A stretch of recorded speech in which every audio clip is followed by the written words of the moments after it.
गोटे रथ कहवा अक्षं दश प्राणम धर्म धर्म चक्रे भीमान रथिनं च जीवं धनुर्हितस्य प्रणवं पठन्ति शरं तु जीव परमेव लक्ष्यम्। एक केटे सुंदर कथा लिखी अक्षं दश प्राणम 10 प्राण अक्ष धर्म और अधर्म चक एवं अभिमानी जीव रथर रथी अटे प्रणव बा ओंकार ध्वनि से रथर धनु एवं शुद्ध जीवात्मा सर एवं परमात्मा तार लक्ष्य अटे। ये दीटा बुझौछि परा बस धैर्य धरी बस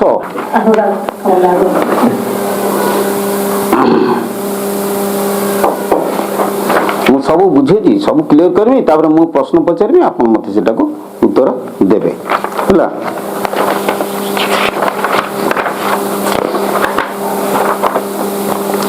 प्राण बसंती शरीरे दुपंच वाय अभ्यंतरे से प्राण अक्ष रूप धरी बाहर भीतरे संचरी धर्म धर्म चक दुई ए जीव अहंकार बही रथे बसई रथी रूपे कर्मानुसारे बल दरोपे प्रणव हस्ते धनु तीर अकार उकार मकार जीव को सर रूपे करी प्रणव धनु हस्ते धरी परम आत्मा करी लक्ष्य नाराच बांधिब प्रत्यक्ष। कौन बुझिपारे ना तेणु एटा जगन्नाथ भागवत आमे तार व्याख्या करिबा 10 प्राण अक्ष और धर्म धर्म चक एटा देखिबा कथा प्राण केमिति अक्ष हैला एवं धर्म अधर्म केमिति चक हैला केमिति से तुलना करे तार अर्थटा म बुझुछि। अक्ष कोन ना जहा ऊपरे चक घुरे अक्ष हैला स्थिर चक हैला चलायमान अक्ष ऊपरे चले से चक चले वर्तमान एठी केसेला ना अक्ष होछि आम देह रे प्रवाहित हेतिबा प्राणवायु को प्रधानतः 10 भाग रे विभक्त करा जाए ताको 10 प्राण बोली के कहा जाए ताको 10 प्राण यही प्राणवायु द्वारा मन रे सु और कु प्रकृति मान सृष्टि हुए मन रे जो प्रकृति जात हुए पवन द्वारा पवन जुआड़ को नम मन रे प्रकृति जात बहुत लोग कहते खाद्य द्वारा मन रे प्रकृति जात हुए नाई पवन द्वारा पवन केवल मन को सु कु प्रकृति की परिचालना करे सुप्रकृति को परा बा चेतन प्रकृति कहा जाए सुप्रकृति को परा बा चेतन प्रकृति कहा जाए और कुप्रकृति को अपरा बा जड़ प्रकृति कहा जाए। अच्छा आउ कौन ना 10 गोटी प्राणवायु षढ़ चक्र प्रसारित मोट 50 गोटी वायु नाड़ी रे प्रभावित होई 50 भाग रे विभक्त हुअंती। बुझिपारे ना केमिति मु बुझे दुईटा भल कि मु बुझे दूची जे मु यूट्यूब रे बहु बार प्रचार केवल आपनक आगरे जो बाबा बसिछथि से होचंदी विषमर बाबा केवल से चक्र पद्म भितर पार्थक्य करिसेंती बुलियास ओडिसा सारा चक्र पद्म भितर पार्थक्य कोठी केही करनांती मु जे करिछि मो मन को ता नै जेतेबेले मु रिसर्च करके देखिली जे हमर पंचसखा साधक माने मन करा जाऊ हमर आधार चक्र से मन को हिलिंग बीज सी कह ना ना लंग बीज कि हिलिंग बीज कौन लंग बीज कौन सी कहीं गोटे बीज कहले नड़िया को जी देख सब सामान भाषा सीना अलग हो पाए कथाटा हूँ एका कथा सी कहीं लंग बीज कहते ये कहीं हिलिंग बीज कहते कारण कौन बहुत रिसर्च करापर मुझे देखिली जे मेरुदंड भितर जो शक्ति केन्द्र गुड़िक रही सी सब स्नायु आम शरीर जो स्नायु अच्छी स्नायु मान सहित संयोग करती से शक्ति केन्द्र गुड़ी को कहुए पद्म आ मेरुदंड बाहर आमर जो रही सम्मुख भाग में जो शक्ति केन्द्र गुड़ाक रही से शक्ति केन्द्र से शक्ति गुड़िक पवन सहित संयोग करती तेणु ताकू कहुए चक्र। ब्रह्म अवधूत ठाकुर श्री श्री दयानिधि परमहंसदेव कहले जे आम षड़ चक्र जो रही षड़ चक्र 50टा जो अक्षर अच्छी से अक्षर नुहे कौन सी पवन नाड़ी तेणु आधार चक्र जो जगह रहा सेठू 4टा वायु नाड़ी बाहरी तो कौटी कौन बाहरी आउ दिन आम करवा सबुदिन तो आसवे। अच्छा लिंग चक्र जो 6टा अक्षर अच्छी से 6टा वायु नाड़ी जीवासवा करुच्ची नाभि चक्र 10 हृदय चक्र 12 कंठ चक्र 16 ललाट चक्र 2 एमती मिसिकी 50टा पवन नाड़ी आम देह भितर प्रसारित होती 50टा पवन नाड़ी आउ 50टा स्नायु नाड़ी ये 50-50 केते गला 100 या भितरु आमर होचंदी जो मेरुदंड भितर जो स्नायु नाड़ी अच्छी ताकू कोन ता देहरे जो प्रकृति जात होची सेटा होची अपरा प्रकृति अर्थात जड़ प्रकृति काहे कि मुते अपरा प्रकृति कहूची ना से स्नायु माध्यम रे आम शरीर भितर प्रसारित होईकी इंद्रिय सहित संपर्क रखुची देखो विज्ञान देखो जोटी की देखो इंद्रिय चक्षु मुख नासाकर्ण केवल स्नायु द्वारा ता शक्ति सरबराह करूची पवन द्वारा नुहे तेणु या कहते कौन ना जड़ प्रकृति कहीं स्नायु देख स्नायु आ पवन वायु स्नायु भितर सूक्ष्म होची वायु स्नायु नुहे स्नायुटा हूँ शरीर अंश किंतु पवनटा शरीर अंश नुहे देख पवनटा शरीर अंश नुहे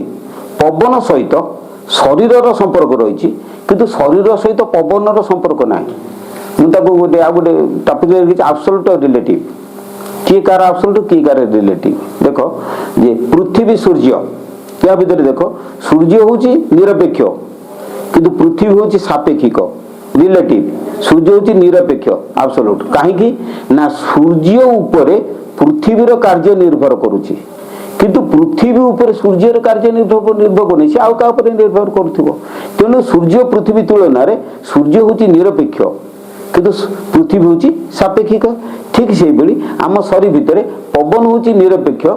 एवं शरीर हूँ सापेक्षिक कहीं ना शरीर पवन उपर निर्भर करुच्ची पवन जो अम्लजान भल मंद आम देह को आसूची ता द्वारा शरीर पुष्टि हूँ शरीर बढ़ुची तेणु पवन उपर शरीर निर्भर करुच्ची किंतु शरीर उपर पवन निर्भर करना पवन एब्सोल्यूट स्वाधीन से शरीर भितर बाहर की पलैब मन ना तेणु पवन हूँ स्वाधीन एवं एगुड़ाक हूँ पराधीन शरीरटा पराधीन आउ कौन हूँ ना ये जो प्रकृति 50 वायु 50 स्नायु 50 के ना 100 प्रकृति कौन ना ये अपरा प्रकृति 100 आउ परा प्रकृति 100 अच्छा परा प्रकृति जी रही अपरा प्रकृति जड़ प्रकृति जी रही ताकू कहते कौन ना अधर्म प्रकृति से शरीर को सब अधर्म बाटर निए आ वायु जो प्रकृति रहा सी धर्म प्रकृति तेणु से धर्म बाटर निए तेणु अधर्म धर्म स्नायु थाए अधर्म धर्म वायु थाए तेणु वायु हूँ अक्षय वायु को आश्रय करिकी धर्म और अधर्म प्रकृति द्वय सी कौन कहते शरीर भितर परिचालित होती सुतरां वायु हूँ अक्षय है धर्म अधर्म दीटा हूँ चक से परिचालित होची बोले ना बुझिले ना धर्म अधर्म चक केमती है पवन है अक्षय 10 प्राण बुझे कि से 50 गोटी प्राणवायु साहाଯ୍ୟରେ मन 50 गोटी परा और 50 गोटी अपरा प्रकृति सृष्टि करे जहाँ चक सदृश शरीर रथ को यथाक्रमे धर्म और अधर्म पथरे गति कराती किए धर्म जाऊँगी किए अधर्म जाऊँगी तेणु धर्म और अधर्म प्रकृति द्वय देह रथर चक अटंती धर्म अद्भुत आउ कौन अपरा प्रकृति धर्म पथरे और परा प्रकृति अधर्म पथरे गति कराई प्राण प्राणी को सुख और दुख प्रदान करती कौन बुझिपारे ना तेणु ये जो धर्म अधर्म दीटा चक 10 प्राण कौन प्राण 10टा कौन जो प्राण 10टा प्राण मु पवन आ प्राण भितर पार्थक्य कौन आप बुझेबी कथा कौन जे आमर शरीर भितर जो चेतना शक्ति खेलुची से 3 भाग में विभक्त मोट 3 भाग में विभक्त किए से ना गोटे हूँ आत्मशक्ति गोटे हूँ प्राण शक्ति गोटे हूँ मानस शक्ति 3टा रहा मानस शक्ति आत्मशक्ति छाड़ी गले ये जो प्राण शक्तिटा 10 भाग में विभक्त मानस शक्तिटा 16 भाग में विभक्त प्राण शक्तिटा 12 भाग में विभक्त मानस शक्तिटा 16 भाग में विभक्त आत्मशक्तिटा 10 भाग में विभक्त अच्छी प्रकृति रही से जो प्राण शक्ति की 10 प्राण कहते कहीं ना 10 गोटी प्राणवायु ये देह भितर अच्छी अर्थात प्राणवायु कहीं कहवा ना जो वायु रे प्राण शक्ति प्रवाहित हुए ताको प्राणवायु बोली कहती बुझिपारे ना वायु कहले प्राणवायु बोले आउ गोटे प्राणवायु गोटे अधिक ना मुझे तुमको बुझे दूसरी शीतुआ पवन जो पवन रे ठंडा प्रभाव होमें शीतुआ पवन यही पवन किंतु ताको आमे शीतुआ पवन बोली कहती बसंत पवन बसंत ऋतुर जो झांझी पवनटा जो वायु रे जाए बसंत पवन से प्राण शक्तिटा जो वायु रे प्रभावित हुए ताको प्राणवायु बोली कहती यही प्राणवायु 10 भाग में विभक्त केमिति जे प्राण अपान समान उदान व्यान नाग କ୍ରୁମ କୁକର ଦେବଦତ୍ତ ଧନଞ୍ଜୟ। ନାଗ କ୍ରୁମ କୁକର ଦେବଦତ୍ତ ଧନଞ୍ଜୟ ଯୋଉ ପାଞ୍ଚଟା ବାୟୁ ହେଲେ ଇଏ ହଉଛନ୍ତି କଣ ନା ତାକୁ କୁହାଯାଏ ଉପବାୟୁ। କିଏ ହିକା କରାଏ, କିଏ ଛିଙ୍କ କରାଏ, କିଏ ହାଇ କରାଏ, ଇତ୍ୟାଦି ସବୁ କରାଏ। କିନ୍ତୁ ମୁଖ୍ୟ ପ୍ରାଣବାୟୁ ହେଲେ ପାଞ୍ଚଟି। ଗୋଟେ ପ୍ରାଣ, ଗୋଟେ ଅପାନ, ଗୋଟେ ସମାନ, ଗୋଟେ ଉଦାନ, ଗୋଟେ ବ୍ୟାନ। ପ୍ରାଣବାୟୁର ସ୍ଥାନ ହେଲା ଅନାହତ ଚକ୍ରରୁ କଣ୍ଠ ଚକ୍ର ମଧ୍ୟରେ ଏବଂ ତାର ଗତି ହେଲା ଉର୍ଦ୍ଧ୍ୱ ଗତି। ଅପାନ ବାୟୁର ସ୍ଥାନ ହେଲା ତମର ନାଭି ଚକ୍ରରୁ ଆଧାର ଚକ୍ର ପର୍ଯ୍ୟନ୍ତ, ତାର ଗତି ହେଲା ନିମ୍ନ ଗତି। ସମାନ ବାୟୁର ସ୍ଥାନ ହେଲା ନାଭି ଚକ୍ରରୁ ଅନାହତ ଚକ୍ର ମଧ୍ୟରେ, ତାର ଗତି ହେଲା ସ୍ଥିର, ଉପରକୁ ନାହିଁ କି ତଳକୁ ନାହିଁ। ଉଦାନ ବାୟୁର ସ୍ଥାନ ହେଲା କଣ୍ଠରୁ ତମର ଲଳନା ଚକ୍ର ପର୍ଯ୍ୟନ୍ତ, ତାହାର ଗତି ହେଲା କଣ ନା ତାହାର ଗତି ମୁଖ ବାଟ ଦେଖି ଗଲା। ଆଉ ଜ୍ଞାନ ବାୟୁ, ଜ୍ଞାନ ବାୟୁର ହେଲା ସର୍ବ ଶରୀର ରହିଛି, ତାର ସ୍ଥାନ ହେଲା ଲଳନା ଚକ୍ରରୁ ତ୍ରିକୁଟ ପର୍ଯ୍ୟନ୍ତ, ସେ ସ୍ଥାନରେ ସେ ଜ୍ଞାନ ବାୟୁ ରହିଛି। କଣ ବୁଝିପାରିଲେ ନା? ଇଏ ହେଲେ ପାଞ୍ଚ ବାୟୁ, ଇଏ ହେଲା ପାଞ୍ଚ ବାୟୁ, ଆଉ ସିଏ ହେଲା ପାଞ୍ଚ ଉପବାୟୁ, ହେଲେ କେତେ? 10 ବାୟୁ। ଆଚ୍ଛା, ଏ ଦେହରେ ରଥି, ରଥି କିଏ ସେ? କଣ ବୁଝିଲେ କି? ଏ ଦେହରେ ଦେହଟା ରଥର ନାଁ ଟା କଣ ନା ଦେହର ରଥର ନାଁ ହଉଛି କପିଧ୍ୱଜ। କପିଧ୍ୱଜ ନାମ ତାହାର, ଯାର ଧ୍ୱଜାରେ କପି, ଦେଖୁଅଛି ନାଟ ତ୍ରିକୁଟେ, ଅନୁପ୍ରାଣ ସ୍ୱରୂପୀ, ବସିଛନ୍ତି ଜୀବ ପରମ, ପାର୍ଥ ପାର୍ଥ ସାରଥି, ଏକ କୁଆରେ ଏକ ଅଭିନ୍ନ, ଦୁହେଁ ଆଜନ୍ମ ସାଥୀ, ଭାବମୟ ଚିତ ଚିଲିକା, ନୀଳ ଆକାଶ ତଳେ, ହଂସ ହଂସୀ ଦୁଇ ଖେଳନ୍ତି, ଜ୍ଞାତି କୁଟୁମ୍ବ ମେଳେ, ରମଣୀୟ ଚାରୁ ପ୍ରକୃତି, କୋଳେ ତାଙ୍କ ନିବାସ, ମାୟାବଣେ ନୀତି କଳପ, ମୂଳେ କରନ୍ତି ବାସ। ଆଲୋଚନାଟା ସିଆଡୁ ପଳେଇବ। ଚଢେଇ ଦିଟା ଗଛ ମୂଳରେ ରହନ୍ତି। କୌଣସି ଚଢେଇ ଗଛ ମୂଳରେ କେବେ ହେଲେ ବସା କରିଛନ୍ତି କି? ସବୁ ଚଢେଇ ଗଛ ଡାଳରେ ବସା କରନ୍ତି, କିନ୍ତୁ ଏ ଚଢେଇ ଦିଟା ଗଛ ମୂଳରେ କରନ୍ତି। କାହିଁକି ନା ଉର୍ଦ୍ଧ୍ୱମୂଳ ଶ୍ଵେତ ଓଲଟ, ବୃକ୍ଷ ନିତ୍ୟ ସ୍ଥାୟୀ, ଅଧ ଊର୍ଧ୍ୱେ ଶାଖା ମେଲିଛି, ତାର କଳନା ନାହିଁ, କଳ୍ପେ ପର୍ଯ୍ୟନ୍ତ ଜୀବନ, ସେ ତ ଅଳପ ଦେଇ, ଆଗାମୀ କଳ୍ପ ଆରମ୍ଭେ, ଜନ୍ମେ ଈଶ୍ୱର ଦେଇ। ସେ ବହୁତ ଗଭୀର କଥା, ଆଉ ଖାଲି ଆଜି କହିଦଉଛି, ଆଉ ଦିନ ମୁଁ ତାକୁ ଆଲୋଚନା କରିବି। ଅଣ ଆକାରରୁ ଆକାର, ନିରାକାରୁ ସାକାର, ଅନାଦିରୁ ଆଦି ଅନାମୁ ନାମ ହୁଏ ବାହାର, ଅଣ ଅକ୍ଷରରୁ ଅକ୍ଷର, ଏକ ଅକ୍ଷର ବ୍ରହ୍ମ, ଏକାକ୍ଷର ବିନ୍ଦୁ ପାଲଟି ହୁଏ ସେ ବୀଜ କାମ, କାମ ବୀଜ ବୀଜ ବିନ୍ଦୁ ବୋলাই ଯେବେ ହୁଏ ସମ୍ଭବ, ନାଦ କଳେ ଲୁଚି ରହିଣ କରେ। ଏଇଟା ଆଜି ଆଲୋଚନା କରାହବ, ସେଟା ଆଗକୁ। ନାଦ କଣ, ବିନ୍ଦୁ କଣ। ଆଚ୍ଛା, ବର୍ତ୍ତମାନ ଯେ ଅପାନ ବାୟୁ ସାହାଯ୍ୟରେ ଲଲାଟ ଚକ୍ରରୁ ଅନାହତ ଚକ୍ରକୁ ଗତି କରେ। ଅନାହତ ଚକ୍ରରେ ପ୍ରବେଶ କଲେ ତା ଦେହରେ ଅଭିମାନ ପ୍ରକୃତି ନଷ୍ଟ ହୋଇଯାଏ। ତା ମାନେ ଆମ ଦେହରେ ଜୀବାତ୍ମା ଦି ଭାଗରେ ବିଭକ୍ତ, ବୁଝିଲେ କି? ଗୋଟେ ଅଭିମାନୀ ଜୀବ, ଗୋଟେ ହଉଛି ନିରଭିମାନୀ ଜୀବ। ଗୋଟେ ହଉଛି ଅଭିମାନୀ ଜୀବ, ଗୋଟେ ହଉଛି ନିରଭିମାନୀ ଜୀବ। ଅଭିମାନୀ ଜୀବ କିଏ ସେ, ଆଉ ନିରଭିମାନୀ ଜୀବ କିଏ ସେ? ଦି ପ୍ରକାର ଜୀବ ରହିଛି। ଅଭିମାନୀ ଜୀବ ହଉଛି ଅହଙ୍କାର। ଅହଙ୍କାର ସ୍ଥାନ ହେଲା ତ୍ରିକୁଟ। ତ୍ରିକୁଟରେ ସେ ଅଭିମାନୀ ଜୀବାତ୍ମା ରହିଛି। କାହିଁକି ନା ସିଏ କହୁଛି ମୁଁ ଶରୀର। ପୂର୍ବରୁ କହିଛି ଜ୍ଞାନ ବାୟୁ ଶରୀରରେ ଘଟିଛି, ଅର୍ଥାତ ଶରୀର ଆକାରକୁ ସେ ଜ୍ଞାନ ବାୟୁ ଧାରଣ କରୁଛି। ତେଣୁ ଏଇ ଅଭିମାନୀ ଜୀବ କହୁଛି ଏଇ ଜ୍ଞାନ ବାୟୁରେ ମିଶିକି ସିଏ କହୁଛି ମୁଁ ଗୋଟେ ଶରୀର। ଅହଂ ମାନେ ମୁଁ ଗୋଟିଏ ଶରୀର, ମୋ ଶରୀରଟା ଯୋଉ ଆକାର ମୁଁ ହଉଛି ସେଇ ଆକାର। ତେଣୁ ଅଭିମାନୀ ଜୀବ ନିଜକୁ ଶରୀରକୁ କହୁଛି ମୁଁ ଶରୀର। କଣ ବୁଝିପାରିଲେ ନା?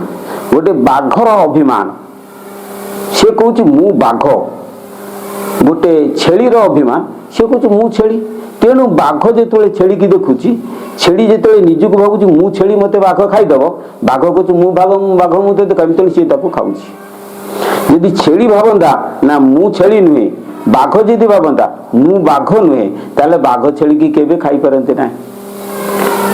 निरभिमानी जीव जदि हो जाते से अभिमानी जीव हो परस्पर को भिन्नता सृष्टि होची एवं आमे परस्पर बाघ छेड़ी की खाऊ आम समस्त अभिमानी जीव आमे माने समस्त अभिमानी जीव पर अभिमान अच्छी तेणु ये अभिमानी जीव कौन ना ये देह भितर रथी कहीं सब मु कारटा हूँ देहर रथी ना देह को सी चलाऊँच अहंग भावटा मु कार भावटा सब आम देह को चलू जिते अंधार राति भीषण पवन हूँ मेघ हूँ तुम पिलाटे हो अंधार राति तुम जाऊच पवन हूँ तुम गाँव गोटे बुढ़ा लोक तुम सामने आसिक पहुँचीगला लाइट नाई सी बोला किए रे ना आज्ञा मुपा ना तू किए ना मुपा गोपाल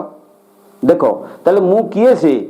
बाप माँ जो ना गोपाल को देते मुझे से गोपाल नामक गोटे देह यही भावनाटा आम मान समस्त बद्ध हो